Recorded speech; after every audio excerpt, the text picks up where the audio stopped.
Hi,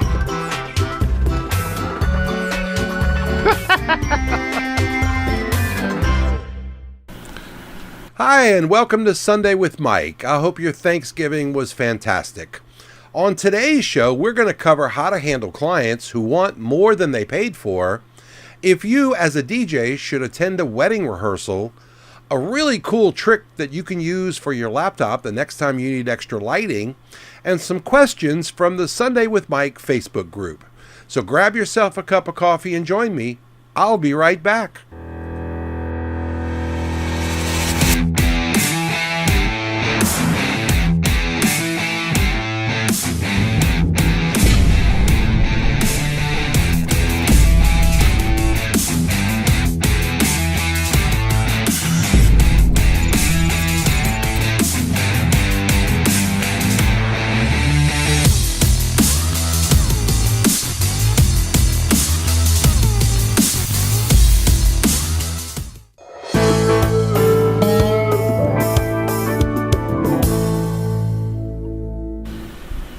So I've got my coffee and I hope you have yours. All right, so here you are. You've signed a contract with a client and everything seems to be going just fine. Then all of a sudden, you're expected to provide some extra services that you knew nothing about and didn't charge for. Sound familiar? I'll bet it does, because it seems to be happening a lot these days. So your client expects you to provide a service that wasn't originally discussed, and now you need to ask yourself, why wasn't this discussed? I'm serious about this. If it was something that you can learn from this experience and be able to avoid it in the future, then you should take the time to learn all that you can about how the mistake happened.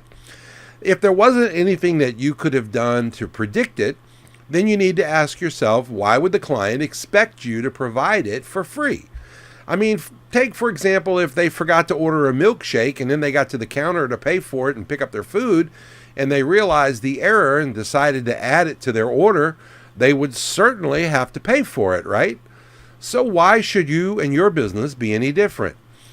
I think so many people get wrapped up in worrying about reviews and bad word of mouth and all this stuff, that they forget about just being fair to everyone and do what's best for you and your business. I'm not saying don't take your client into account, but you need to also be fair to yourself. If you can afford to throw in whatever it is they needed, then that's great, and I'm sure that they would appreciate it. But don't expect anything for doing that in return. Here's a case in point. I did a wedding reception for a military couple, and we decided to throw in over $800 worth of services for free. My goal was to simply help them with a better reception than they could have afforded on their own, and it made me feel really good to do that. I thought to myself, surely I would get a review from this couple, right? No, not even a thank you at the end of it all. So it comes back to business. You're not in business to give away your services. You're in business to make a profit. Otherwise, you won't stay in business very long. So don't be afraid to charge a reasonable price for your services. Even if they ask for them after the contract is signed, a simple email reply saying something like, I would be happy to add that remote speaker option to your package. The additional cost would be X. If they want it, they won't have a problem paying for it. Don't get wrapped up into the politics. It's just a business transaction. It's nothing more and nothing less. DJ Event Planner will change the way you manage and run your business. Streamline all of your procedures and software into one easy-to-manage system. DJ Event Planner, the ultimate online planning tool.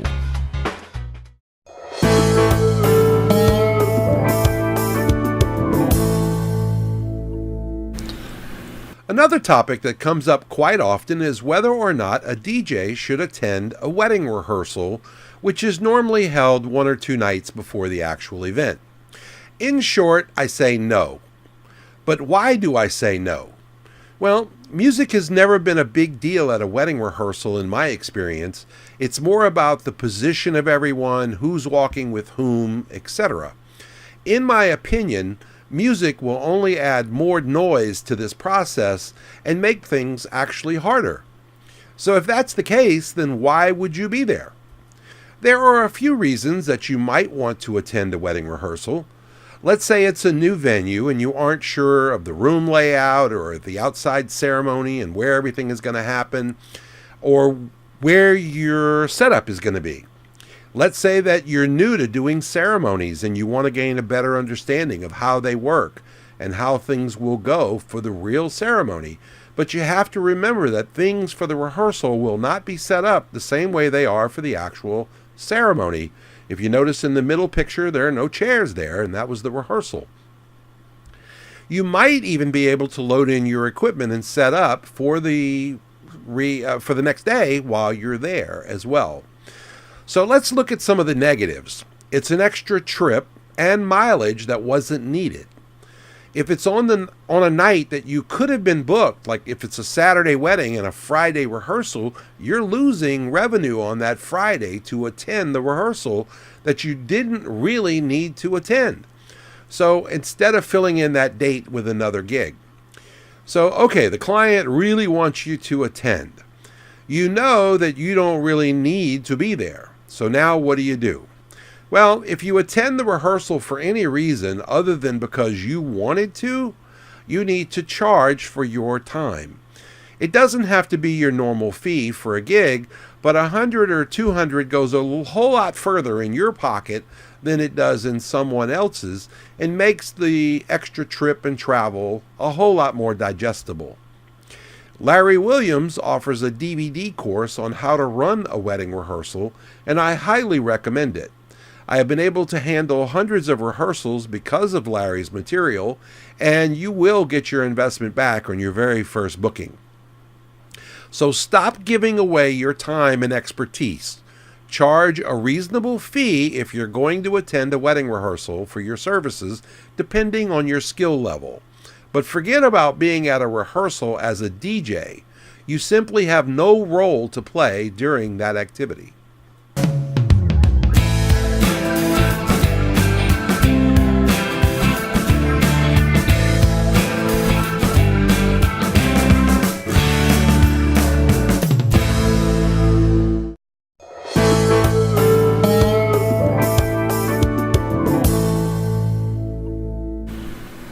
So hi and welcome back.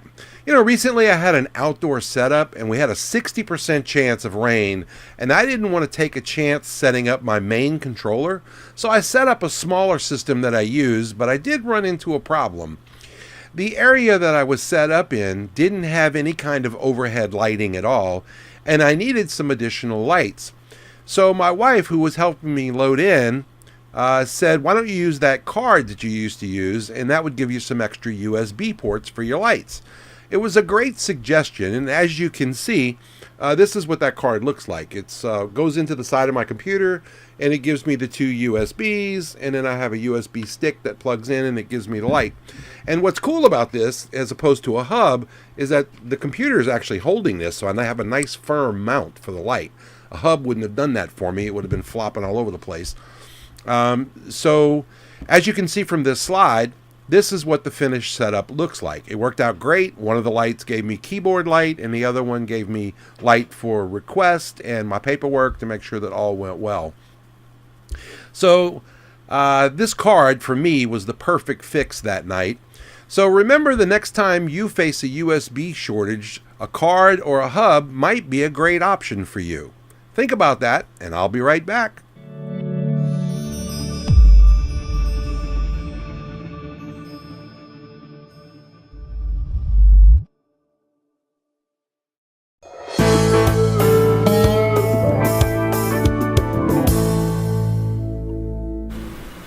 Today's last segment is a bunch of loose questions from members of the Sunday with Mike Facebook group. They were all too small of a topic to qualify for a whole segment, so we're just going to group a bunch of them together and answer them here. First one is, how do I handle a photo release? Well, I asked my client for formal permission to take and use photos from their event on our social media sites. If they say yes, then I ask them to sign a formal release, a piece of paper, allowing me to use them. If they say no, then we don't take any photographs, and I haven't had any issues with anyone asking me to take down any photos from the sites that we've used. The next question is DMX really necessary? My answer is, if you want a better light show, it is, especially one better than average. But then again, average to me may be a whole lot more than your client is expecting. So the real answer to this question is it really depends on what the expectations of your client is. If you can do what they want you to do without DMX, then there isn't anything wrong by not using it. But if you need that extra control, then DMX is the only way to go. So you need to think of this like beat matching. With DMX, you have more control, and without it, you have less. So it really just depends on the level of expertise you want to bring to the table. The next question, scrims, use them or don't? Personally, I hate them. I think they make your stands look like a sailboat waiting for a strong wind to take you away. I'm sorry, I'm just not a fan. I just don't like scrims. Next question, do you really need a controller? I mainly do weddings. My answer to that is I think you do. Having a controller allows you to take your skill set to the next level that you simply can't do without a controller. There is a reason why they are so popular, and they allow massive control over what you can do and everything that's right at your fingertips. My guess is the only person that would be asking this question is someone who has never used one before, because once you do, there's really no going back. So do yourself a favor, stop by a local guitar center and check out what they have on display.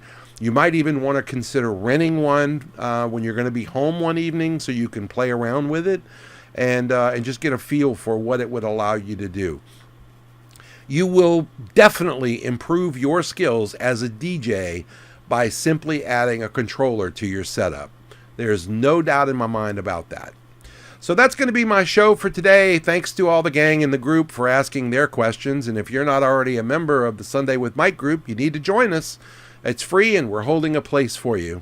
I'll be back next week with all new topics to help you and your business. Be sure to share the show with your friends and give me your thoughts down in the comments section down below. And don't forget to give us a thumbs up if we've taught you anything new at all. So until next Sunday, be safe and thanks for watching.